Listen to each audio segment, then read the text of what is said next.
जी नाज़रीन अस्सलाम वालेकुम, क्या हाल है? ठीक ठाक है, उम्मीद करता हूँ खैरियत से होंगे। अल्हम्दुलिल्लाह मैं भी बिल्कुल ठीक ठाक, अल्लाह ताला का एहसान है। और जनाब मेरे साथ आ गए चांदू में यार, क्या हाल है जनाब? ठीक ठाक है? ठीक ठाक शुक्र तबीयत अल्लाह सेहत पाक कैसी है आपकी? सब फिट फाट तो है। ਤੇ जनाब ਅਸੀਂ ਹੁਣ ਖੋਲ ਕੇ ਆਏ ਆ ਰੋਜ਼ਾ, ਠੀਕ ਹੈ। ਉਹ ਰੋਜ਼ੇ ਦੀ ਵੀਡੀਓ ਸੀ ਕਿ ਉਸ ਟਾਈਮ ਰੋਜ਼ਾ ਇਫਤਾਰ ਹੋ ਗਿਆ ਸੀ ਤੇ ਹੁਣ ਜੇ ਰਹਿਣਾ ਅੱਗੋਂ ਹਨੇਰਾ ਪੈਣ ਦੀ ਸਲਾਹ ਬਣੀ ਹੈ ਹਨੇਰੇ ਦੀ। ਤੇ ਫਟਾਫਟ ਮੈਂ ਕਿਹਾ ਸਟੋਰੀ ਮੁਕਾਓ ਯਾਰ, ਕੰਮ ਮੁਕਾਓ। ਤੇ ਮੇਰੀ ਆ ਲਾਸਟ ਐਪੀਸੋਡ ਹੈ, ਇਸ ਤੋਂ ਇਲਾਵਾ ਬਾਅਦ ਕੋਈ ਸਿਸਟਮ ਨਹੀਂ ਆਏਗਾ। ਉਹ ਫਿਰ ਜਦੋਂ चांदू की ਲੋਨ स्टोरी ਓਪਨ खत्म हो ਹੋਏਗਾ। जानी है तो बाद वैसे चांदू भाई ना गपशप जी करांगे। आज का जो एपिसोड है वो चांदू भाई का लास्ट एपिसोड है। ਬਿਲਕੁਲ तो बहुत मैं भी जो है ना वो अफसुर्दा हो गया हूं कि चांदू भाई की स्टोरी खत्म हो गई है। चांदू भाई से ਮੈਂ ਵੀ हमारे ਫਾਇ ਲੱਗਾ ਵਾਂ। हमारे चैनल पे रौनक थी, सारे नाजरीन बस यही कहते थे कि यार चांदू भाई ग्रेट, चांदू भाई great, I love you Chandu, ये वो फलान टिंग, सारे जो है ना वो बड़े अपने प्यार का इजहार करते थे चांदू भाई से। चांदू भाई आप भी मिस करेंगे ਮੈਂ दोस्तों की ਨਾ मोहब्बत को? ਜ਼ਰੂਰ ਯਾਰ, ਬਹੁਤ ਮਿਹਰਬਾਨੀ ਜਿਹੜੇ ਪਿਆਰ ਮੁਹੱਬਤ ਕਰਦੇ ਰਹੇ ਨੇ ਤੇ ਆਪਣਾ ਇਸ ਤਰ੍ਹਾਂ ਹੀ ਕਰਦੇ ਰਹਿਣ ਤੁਹਾਨੂੰ ਵੀ।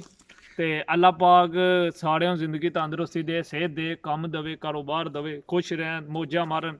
तो ਤੇ ਅਸੀਂ ਹੁਣ ਆਪਣੀ ਕੰਟੀਨਿਊ ਕਰਨੇ ਸਟੋਰੀ ਵਕਤ ਜ਼ਾਇਆ ਹੋਣ ਤੋਂ ਬਗੈਰ। वो ਪਹਿਲਾਂ ਉਹ ਗਾਲਾਂ ਕੱਢਣ ਲੱਗ कुछ ਪੈਣ ਤੇ ਫਿਰ ਫਾਇਦਾ कुछ ਕੋਈ नहीं। कुछ दोस्त जो कह रहे थे वो कह रहे थे कि यार चांदू भाई जो है ना उनको मिस ना किया करें, हर वीडियो में लेके आया करें, जिसकी भी बनानी हो साथ में बिठा लिया करें। तो आपके चैनल की रौनक है चांदू भाई। और जो है ना वो ਯਾਰ एक ਤੁਹਾਡੇ ਕੋਲ ਨਾ ਮੇਰੇ ਤੋਂ ਇਲਾਵਾ ਇੱਕ ਹੋਰ ਬੰਦਾ ਆ ਰਿਹਾ ਮੇਰੇ ਤੋਂ ਬਾਅਦ, ਉਹਦੀ ਸਟੋਰੀ ਆ ਰਹੀ ਹੈ। ਉਹ ਕੀ ਨਾਂ ਹੈ जट ਉਹਦਾ? दी ਉਮੇਰ ਜੱਟ ਸਾਹਿਬ, ਠੀਕ ਹੈ। ਤੇ ਬੜੀ ਇੰਟਰਸਟਿੰਗ ਸਟੋਰੀ ਹੈ ਤੇ ਮੇਰੇ ਨਾਲ ਵੀ ਉਹ ਹੈਵੀ ਕਲਾਸੀਕਲ ਉਹ ਜੇ ਰਹਿਣਾ ਨਿਜ਼ਾਮ ਹੈ ਉਹਦਾ, ਤਰਤੀਬ ਹੈ। ਤੇ ਤੁਸੀਂ ਜੇ ਰਹਿਣਾ ਉਹਦੀ ਸਟੋਰੀ ਸੁਣਿਆ ਜੇ, ਇੰਜੋਏ ਕਰਿਆ ਜੇ, ਲਾਈਕ ਕਮੈਂਟ ਦੇ ਵਿੱਚ ਜ਼ਰੂਰ ਦੱਸਿਆ ਜੇ। ਤੇ ਇਨਸ਼ਾਅੱਲਾ ਮੇਰੇ ਕੋਲ ਟਾਈਮ ਹੋਇਆ ਤੇ ਮੈਂ ਵੀ ਜ਼ਰੂਰ ਨਾਲ ਬਹਿ ਕੇ ਤੇ ਵੀਡੀਓ ਸ਼ੀਡੀਓ ਜਿਹੜਾ ਮੈਂ ਵੀ ਆਵਾਂਗਾ ਉਹਦੇ ਨਾਲ, ਉਹਨੂੰ ਸਵਾਲ ਜਵਾਬ ਮੈਂ ਵੀ ਕਰਾਂਗਾ ਵਿੱਚ, ਠੀਕ ਹੈ। हाँ। ਕੋ ਮਜ਼ੇ ਮਜ਼ੇ ਦੇ ਵਿੱਚ ਮੈਂ ਸੋਚ ਕੇ ਆਵਾਂਗਾ ਤੇ ਸ਼ੁਕਰ ਮੇਲਾ ਲੱਗੇਗਾ, नहीं ਠੀਕ तो ਹੈ। ਤੇ चांदू भाई जो है ना, चांदू भाई का जो मजीद एपिसोड मैं तजवीज़ कर रहा हूँ कि सीज़न 2 जो है ना वो शुरू करें। तो सीजन टू वे लो। सीज़न 2 किस तरह से शुरू करेंगे उसको इस होगा कि जो आपके कमेंट्स वगैरह किए हुए हैं आपने वीडियोस पे चांदू भाई से, उनके कमेंट्स के जवाब ये दिया करेंगे। और मतलब ओ ये रास्ते यार के जो टाइम मसाइल हैं उन पे डिस्कशन करेंगे। तो बनती रहेंगी चांदू भाई के साथ वीडियो, लेकिन इधर नहीं, वो दूसरे चैनल पे आपको ਪਹਿਲਾਂ जाना ਮੇਰੀ होगा। ਸਿਹਤ ਤੇ ਬਣ ਲੈ, ਫਿਰ ਐਪੀਸੋਡ ਹੀ ਬਣਾ ਲਾਂਗੇ। ਸਿਹਤ ਨਹੀਂ ਬਣਦੀ ਪਈ ਆਪ ਸਾਹਿਬ। कैप्सूल ਤੇ ਇਨਸ਼ਾਅੱਲਾ ਜੇ ਰਹਿਣਾ ਸਿਹਤ ਸੈੱਟ ਕਰ ਲੈਣੀ ਹੈ। ਤੇ ਆ ਮੈਂ ਇਸ ਵਜ੍ਹਾ ਤੋਂ ਬਾਬਾ ਜੀ ਫੜਿਆ, ਤੁਸੀਂ ਸਮਝਦੇ ਹੋ ਕਿ ਆਫਤ ਵਿੱਚ ਗੱਲਾਂ ਕਿਹੜੀਆਂ। सिस्टम निज़ाम इन्हां दा खराब ਇਹਦਾ होया ते ਸਿਸਟਮ मैनूं ਮੈਂ सेट ਸੈੱਟ करना ਕਰ पैना। ਜਾਣਾ, ਸਹੀ ਗੱਲ ਹੈ। ਹੁਣ ਲਾਸਟ ਐਪੀਸੋਡ ਇਹ ਨਾ ਹੋਵੇ ਕਿ ਸਿਸਟਮ ਨਿਜ਼ਾਮ ਖਰਾਬ ਹੋ ਜਾਵੇ ਤੇ ਤੁਸੀਂ ਵੱਡੇ ਹੋ ਤੇ ਆਪਣਾ ਤਿਆਤ ਕਰੋ। ਤੇ ਬਾਕੀ ਮੈਂ ਕੋਈ ਨਹੀਂ ਜੇ ਕਰਨੀ, ਯਾਦ ਰੱਖ ਲਈ ਥੋੜਾ ਜਿਹਾ ਹਟ ਕੇ। ਇਹ ਪੈਪ ਦਾ ਸਹਿਜ ਤੇ ਵੇਖ ਲਓ ਚਾਂਦੂ ਭਾਈ। ਇਹ ਮੈਂ ਤੈਨੂੰ ਵਹਾਣ ਵਾਸਤੇ ਫੜਿਆ, ਠੀਕ ਹੈ।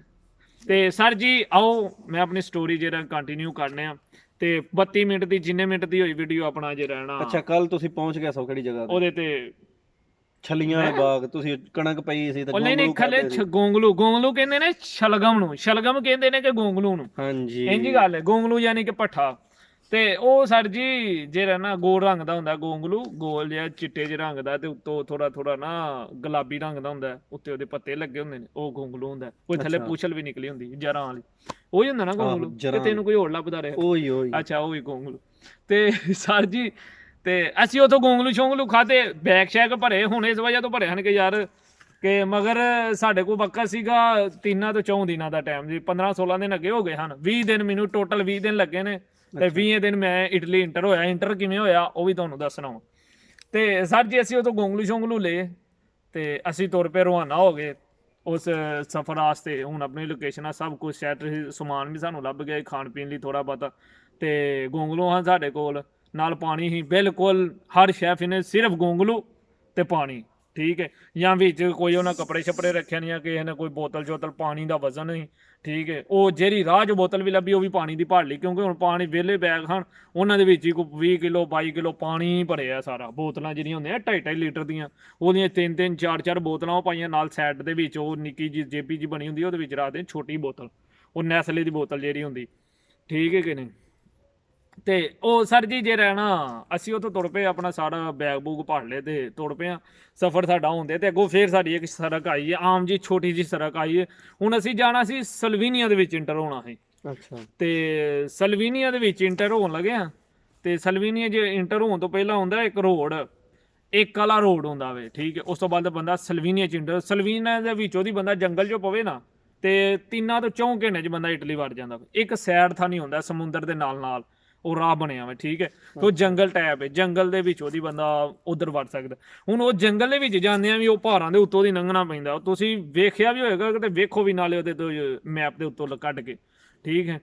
ਤੇ ਉਹ ਜੰਗਲ ਜਿਹੜਾ ਮੈਂ ਦੱਸਣਾ ਉਹ ਪਹਾੜੀ ਆ ਸਾਹਿਬ, ਉਹ ਪਹਾੜੀ ਦੇ ਨਾਲ ਹੀ ਅਸੀਂ ਉਤਰੇ ਆ, ਇੰਜ ਪੋਲੇ ਪੋਲੇ ਉਤਰਦੇ ਆਏ ਆ। ਤੇ ਉਹ ਹੁਣ ਵੇਖੋ ਗੋਂਗਲੂ ਸਾਡੇ ਕੋਲ, ਅਸੀਂ ਕਹੀਏ ਜੀ ਗੋਂਗਲੂ ਬੜਾ ਜਿਹਾ ਗੋਂਗਲੂ ਹੈ, ਹੁਣ ਅਸੀਂ ਖਾਈ ਜਾਂਦੇ ਆ, ਨਾਲ ਫੜੇ ਆ ਛਿੱਲੇ ਆ, ਨਾਲ ਤੁੜੀ ਜਾਂਦੇ ਆ ਪਏ ਤੇ ਨਾਲ ਖਾਈ ਜਾਂਦੇ ਆ ਪਏ। ਤੇ ਉਹ ਬਾਬਾ ਜੀ ਅਸੀਂ ਗੋਂਗਲੂ ਸ਼ੋਂਗਲੂ ਖਾਦੇ ਤੇ ਮੈਂ ਨਾ ਦੂਜੇ ਚੈਨਲ ਤੇ ਨਾ ਨਿਕਲ ਜਾਈ। ਅੱਛਾ ਚਲੋ ਸਹੀ ਹੈ, ਠੀਕ ਹੈ, ਫਿਰ ਤੁਸੀਂ ਪਹੁੰਚੋ। ਉਹ ਸਰ ਜੀ ਪਤਾ ਕੀ ਉਹਦਾ ਮਸਲਾ ਵੇ ਕਿ ਇਹਦੇ ਉੱਤੇ ਨਾ ਹੁਣ ਉਹ ਮਸਲਾ ਬਣ ਜਾਣਾ ਵੇ, ਇਸ ਵਜ੍ਹਾ ਤੋਂ ਜਿਹੜਾ ਨਾ ਮੈਂ ਆਈਡੀ ਉਹਦੇ ਵਿੱਚ ਨਾ ਕੁਝ ਗੱਲਾਂ ਨੇ ਮੈਂ ਤੁਹਾਨੂੰ ਦੱਸਣੀਆਂ ਮੇਨ, ਤੇ ਇਟਲੀ ਦੇ ਬਾਰਡਰ ਦੇ ਬਾਰੇ ਨਾਲ। ਤੇ ਉਹ ਜੋ ਵੀ ਹੋਏਗੀ ਨਾ ਅੱਲਾ ਮਾਫ ਕਰੇ, ਅੱਲਾ ਨਾ ਹੀ ਕਰੇ, ਜੇ ਮਤਲਬ ਪ੍ਰੋਬਲਮ ਬਣੇਗੀ ਨਾ ਉਸ ਚੈਨਲ ਤੇ ਬਣੇਗੀ, ਉਹ ਖਲਾਸ ਹੋ ਜਾਏਗਾ, ਮੁਸ਼ਕਲ ਨਹੀਂ ਹੈ। ਤੇ ਤੁਹਾਡੇ ਤੱਕ ਉਹ ਇਨਫੋਰਮੇਸ਼ਨ ਪਹੁੰਚ ਜਾਏਗੀ। ਆ ਜਿਹੜੀ ਹੁਣ ਮੈਂ ਤੁਹਾਨੂੰ ਦੱਸਣ ਲੱਗਾ ਨਾ ਬਾਰਡਰ ਦੀ ਇੱਕ ਵਾਲਾ ਰੋਡ, ਉਸ ਤੋਂ ਅੱਗੇ ਕੀ ਸਿਸਟਮ ਹੈ, ਉਹ ਅਸਲ ਤਰੀਕੇ ਨਾਲ ਜੋ ਵੀ ਹੈ ਨਾ ਮੈਂ ਤੁਹਾਨੂੰ ਸਭ ਏਵਨ ਦੱਸਾਂਗਾ। ਆ ਵੀ ਬੰਦਾ ਝੂਠ ਮਾਰੇਗਾ ਜਦੋਂ ਦੱਸੇਗਾ, ਮੈਂ ਤੁਹਾਨੂੰ ਸਹੀ ਗੱਲ ਦੱਸਣ ਲੱਗਾ, ਜੈਨੂਇਨ ਗੱਲ, ਠੀਕ ਹੈ ਜੀ। ਜੋ ਮੈਂ ਨਾਜ਼ਰੀਨ ਨੂੰ ਡੀਲ ਕਰ ਲੈਣਾ, ਠੀਕ ਹੈ ਨਾਜ਼ਰੀਨ, ਫਿਰ ਅੱਲਾ ਉਹ ਕਿੱਥੇ ਜਾਣਾ, ਕਿੱਥੇ ਦੱਸ ਤੇ ਲਓ। ਓਏ ਉਹਦੇ ਤੇ ਮੈਂ ਤੇ ਇੱਧਰ ਨੂੰ ਚੱਲਾਂ, ਉਹ ਕੈਮਰਾ ਲੱਗਿਆ ਉਹ ਸਾਹਮਣੇ, ਠੀਕ ਹੈ। ਅੱਛਾ ਉਹ ਨਾ ਉਹਦੇ ਕੀ ਨਾਂ ਚੈਨਲ ਦਾ, ਇਹ ਆਹੋ ਤੇ ਡਿਸਕ੍ਰਿਪਸ਼ਨ ਇਹ ਲਿੰਕ ਪਿਆ ਹੋਇਆ। ਉਹ ਡਿਸਕ੍ਰਿਪਸ਼ਨ ਉਹ ਜਿਹੜਾ ਹੁੰਦਾ ਨਹੀਂ ਉਹ ਤੀਰ ਜਿਹਾ ਬਟਨ ਨੂੰ ਹੱਥ ਲਾਓਗੇ ਯਾਰ, ਮਾਈਂਡ ਨਹੀਂ ਕਰਨਾ ਕਿਉਂਕਿ ਇਹਦੇ ਤੇ ਥੋੜੀ ਪ੍ਰੋਬਲਮ ਬਣ ਜਾਣੀ ਹੈ। ਤੇ ਤੁਸੀਂ ਉਹਨੂੰ ਡਿਸਕ੍ਰਿਪਸ਼ਨ ਦੇ ਵਿੱਚ ਜਾਓ, ਉੱਥੇ 31 ਨੰਬਰ 32 ਨੰਬਰ ਜਿਹਨੂੰ ਵੀ ਹੱਥ ਲਾਓਗੇ ਉਹ ਪਾਰਟ ਉਧਰ ਖੁੱਲ ਜਾਵੇਗਾ, ਤੇ ਤੁਸੀਂ ਉਧਰ ਆਓ ਤੇ ਇਨਸ਼ਾਅੱਲਾ ਉਧਰ ਫਿਰ ਗੋਂਗਲੂ ਤੋਂ ਅੱਗੇ ਗੋਂਗਲੂ ਗਾਂਗਲਾ ਹੁੰਨੇ ਆ। ਹਾਂਜੀ ਓਕੇ ਫਿਰ ਹੈ ਉਹ ਡਿੰਗ ਡੋਂਗ ਚੈਨਲ ਦਾ ਨਾਮ ਕਿ ਡੋਂਕੀ ਕਿੰਗ ਐਸਾ ਨਾ ਕੋਈ ਨਾ, ਚਲੋ ਦੁਬਾਰਾ ਉਹਦਾ ਨਾਮ ਡਿੰਗ ਡੋਂਗ ਚੈਨਲ ਦਾ ਨਾਮ ਹੋਣਾ, ਡਿੰਗ ਡੋਂਗ ਤੇ ਡੋਂਕੀ ਕਿੰਗ ਜਾਂ ਜਿਹੜਾ ਵੀ ਤੁਸੀਂ ਉਹਨੂੰ ਨੱਪੋਗੇ ਓਪਨ ਹੋ ਜਾਏਗਾ। ਤੇ ਆਪ ਸਾਹਿਬ ਦੀ ਵੀਡੀਓ, ਮੇਰੀ ਵੀਡੀਓ ਤੇ ਪਈ ਹੈ। ਤੇ ਇਸ ਤੋਂ ਬਾਅਦ ਇੱਕ ਵੀਡੀਓ ਵੇ ਮੇਰੀਆਂ ਤਸਵੀਰਾਂ ਵੀ ਨੇ, ਜਿਹੜੀ ਮੈਂ ਤੁਹਾਨੂੰ ਅੱਗੇ ਵੀਡੀਓ ਵਿਖਾਈ ਹੈ ਨਾ ਡੈਂਕੀ ਦੀ, ਉਹ ਵੀ ਤੇ ਜਿਹੜੀਆਂ ਮੇਰੀਆਂ ਬਕਾਇਦਾ ਮੇਰੇ ਖਿਆਲ ਹੈ ਕੋਈ 30 35 40 ਵੀਡੀਓ ਤਸਵੀਰਾਂ ਸਭ ਨੇ, ਉਹ ਇੱਕ ਵੀਡੀਓ ਬਣਾਈ ਜਾਵੇਗੀ, ਉਹ 30 32 ਮਿੰਟ ਦੀ ਜਿੰਨੇ ਮਿੰਟ ਦੀ ਹੋਏਗੀ ਉਹ ਇਸ ਵੀਡੀਓ ਤੋਂ ਬਾਅਦ ਓਪਨ ਕੀਤੀ ਜਾਏਗੀ, ਉਹ ਵੀ ਉਹਦੇ ਤੇ, ਠੀਕ ਹੈ। ਤੁਸੀਂ ਇਸ ਗੱਲ ਨੂੰ ਮੇਰੀ ਨੂੰ ਸਮਝਦੇ ਹੋਵੋਗੇ कि मैं क्या कहना चाह रहा हूं।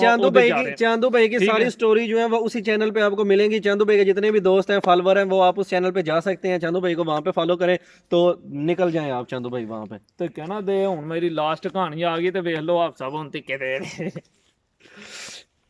जी नाजरीन, तो आपका दोस्त आपके सामने फिर अकेला आ गया इस चैनल पे। तो चांदू भाई का क्योंकि लास्ट एपिसोड था तो ख़त्म हो गया, तो वो वाला चैनल जो है छोटा चैनल डंकी किंग के नाम से है, वो हमने बनाया है कि मतलब जितनी भी इस तरह की वीडियोस है ना जिन पे मतलब कोई इश्यूज़ आ जाते हैं या कॉपीराइट का इशू आ जाता है या जनाब कोई कम्युनिटी का इशू आ जाता है, तो मैंने ये सोचा, मैंने कहा कि यार इस तरह करते हैं कि इस पे ये सिंपल हम रख लेते हैं। रावलपिंडी से कल एक दोस्त ने मुझे कॉल की और उन्होंने मुझे बड़ा अप्रिशिएट किया। उन्होंने कहा कि यार भाई देखें, आप का चैनल जो है उसका नाम है यूरोप इन्फो टीवी है ना, तो आप यूरोप के हवाले से मालूमात दे रहे हैं, बड़ी कमाल की है। पाकिस्तान से लेके आपने इटली तक और फ्रांस स्पेन तक मालूमात दी है। तो मैं चाहता हूँ कि आपका ये चैनल है ये इस तरह ग्रो करे, इस तरह इस पर आप वर्क करें। क्या आप हिस्ट्री के हवाले से बताएं कि जो मकदूनिया है उसकी हिस्ट्री क्या है, जो सर्बिया है, जो क्रोशिया है, बोस्निया है, सल्वीनिया है, रोमानिया है, ऑस्ट्रिया है, बेल्जियम है, ये जो इटली है, रोम है। यार आजा की करूं है, अल्लाह दी कसम है ਇਹਦੀ ਤਕਰੀਰ ਨਹੀਂ ਮੁੱਕਦੀ, ਕਿਤੇ ਨਹੀਂ ਇਹਦੀ ਤਕਰੀਰ ਮੁੱਕਦੀ। ਇਹਦੀ ਵੀਡੀਓ ਵੇਖ ਲਓ, ਸਾਰਿਆਂ ਦੇ ਨੇ ਤਕਰੀਰ ਹੀ ਕੀਤੀ ਘੰਟਾ ਘੰਟਾ। ਮੌਲਵੀ ਹੈ ਨਾ, ਇਹਨੂੰ ਨਹੀਂ ਮਸਾਂ ਕਿਹਦਾ ਦਿਲ ਉੱਪਰ ਤੱਕ ਮੈਂ ਇੱਕ ਵਾਰੀ ਫੇਰ ਜਿਹੜਾ ਨਾ ਮੈਂ ਚਾਂਦੂ ਭਾਈ ਤਬਦੀਲੀ ਆ ਗਈ ਹੈ। ਗੱਲ ਸੁਣੋ ਮੇਰੀ, ਮੈਂ ਉਹ ਬੜੀ ਪਤੇ ਦੀ ਗੱਲ ਇਹ ਦੱਸ ਰਿਹਾ ਵਾਂ ਕਿ ਭਾਈਜਾਨ ਜਦੋਂ ਪਹਿਲੀ ਜੰਗ ਅਜ਼ੀਮ ਹੋਈ ਸੀ ਨਾ, ਉਸ ਟਾਈਮ ਜਰਮਨੀ ਇਕੱਲਾ ਸੀ ਤੇ ਬਾਕੀ ਇਹ ਜਿਤਨੇ ਵੀ ਯੂਰਪ ਦੇ ਮੁਲਕ ਸਨ ਇਹ ਇੱਕ ਸਾਈਡ ਤੇ ਸਨ। ਮਤਲਬ ਇਹ ਪੂਰੇ ਯੂਰਪ ਦੇ 3-4 ਬਲਾਕ ਬਣੇ ਹੋਏ ਸਨ। ਇਹ ਜਨਾਬ ਰੋਮਨ ਅੰਪਾਇਰ ਸਨ, ਉਸ ਤੋਂ ਬਾਅਦ ਅਟਮਨ ਅੰਪਾਇਰ ਸਨ। ਅਟਮਨ ਅੰਪਾਇਰ ਕਿਹੜੇ ਸਨ ਕਿ ਜਿੰਦੇ ਵਿੱਚ ਤੁਰਕੀ ਵੀ ਆ ਜਾਂਦਾ ਹੈ, ਉਸ ਤੋਂ ਬਾਅਦ ਸਰਬੀਆ ਵੀ ਆ ਜਾਂਦਾ ਹੈ, ਬੋਸਨੀਆ ਵੀ ਆ ਜਾਂਦਾ ਹੈ। ਆਸਟਰੀ ਔਰ ਹੰਗਰੀ ਜਿਹੜੇ ਨੇ ਇਹ ਦੋਵੇਂ ਆਸਟਰੀਆ ਹੰਗਰੀ ਇੱਕ ਮੁਲਕ ਸੀ। ਇੱਕ ਮਿੰਟ ਜੀ ਬਾਬਾ ਜੀ, ਤੁਸੀਂ ਇਹਦੀ ਤਕਰੀਰ ਸੁਣੋ। ਹਾਂ ਤੁਸੀਂ ਚਲੋ, ਮੈਂ ਹੁਣ ਨਹੀਂ ਆਉਣਾ, ਤੁਸੀਂ ਵੀਡੀਓ ਬਣਾਓ, ਉਧਰ ਆ ਜਾ ਵੇਲੇ ਨਾਲ ਭਾਈ ਕੈਮਰਾ ਚੱਲਦਾ ਪਿਆ, ਉਹ ਚੱਲੇ ਤੇ ਉਹਨੂੰ ਕੈਮਰੇ, ਤੇਰੀ ਤਕਰੀਰ ਨਹੀਂ ਮੁੱਕਦੀ, ਉਧਰ ਮੈਨੂੰ ਡਿਸਟਰਬ ਹੋ ਰਹੀ ਹੈ। तो फटाफट मुकाओ यार, यदि सुनो यार। अच्छा ठीक है। तो जनाब ये जो सारा निज़ाम था हिस्ट्री के वाले से, उन भाई ने मुझे कहा कि यार प्लीज़ आप ना हिस्ट्री पे भी थोड़ा सा बताएं। तो इंशाल्लाह अभी ये लॉकडाउन ओपन होता है तो यहाँ पे जो मकामी लोग हैं इनसे डिस्कशन करेंगे कि किस तरह मुसलमानों ने जो है वो सलीबी जंगें इधर हुई। सलीबी जंगें जो है वो यूरोप के हवाले से हुई थी। जब सिकंदर आज़म पाकिस्तान बर आज़म एशिया की तरफ गया, हिंदुस्तान में गए और हिंदुस्तान ने मिल के जो है ना वो जर्मनी पर हमले किए। उस बाद अमेरिका ने भी जर्मनी पर हमले किए, यूके ने भी जर्मनी पर हमले किए। यहाँ के जो जर्मनी था वो कभी बेल्जियम से हो गए फ्रांस पे हमला करता, कभी स्पेन पे हमला करता, था कि भी जनाब ये इटालिया जो था इसने जब जर्मनी ने हमला करना शुरू किया तो इसने जो ना वो उनका साथ नहीं दिया था, तो इसने इटली पे भी हमला कर दिया जो जर्मनी था। तो फिर इटालिया वाले जो थे उन्होंने मिल के जो ये सारे मुल्कों ने जर्मनी पे हमले किए। बस इसी तरह ये जंग अजीम अव्वल जो थी और जंग अजीम दोम जो थी, तो मेरा ख्याल है कि इस तरह का कुछ जो है ना वो ट्विस्ट लाते हैं अपनी स्टोरीज़ में। तो नाजरीन को बताते हैं कि ये यूरोप की हिस्ट्री क्या है। मैं तो कल वो पढ़ रहा था किताबें, तो मैंने ऑनलाइन डाउनलोड की है हिस्ट्री की, तो वो बड़ा मुझे मज़ा आ रहा है। तो अब मुझे पता चल रहा है कि कौन सा मुल्क जो है उसकी क्या हिस्ट्री है। सबसे पहले जो था वो रोमानिया मुसलमान होने वाला कंट्री था, जिसमें मुसलमान हुकूमत गई थी ना। तो ठीक है, इंशाल्लाह इस पे बात होती रहेगी। चलते हैं चंदू भाई के चैनल पे, तो मैं भी चलता हूँ, आप भी जो है ना वो चंदू भाई के चैनल पे आ जाए। वहाँ पे चंदू भाई वीडियो बना रहे हैं, बड़े कमाल की डिंग डोंग चैनल है कि डोंकी किंग है, इस तरह का ही है। तो ठीक है, मैं चलता हूँ, आप भी आ जाए। अल्लाह हाफिज़।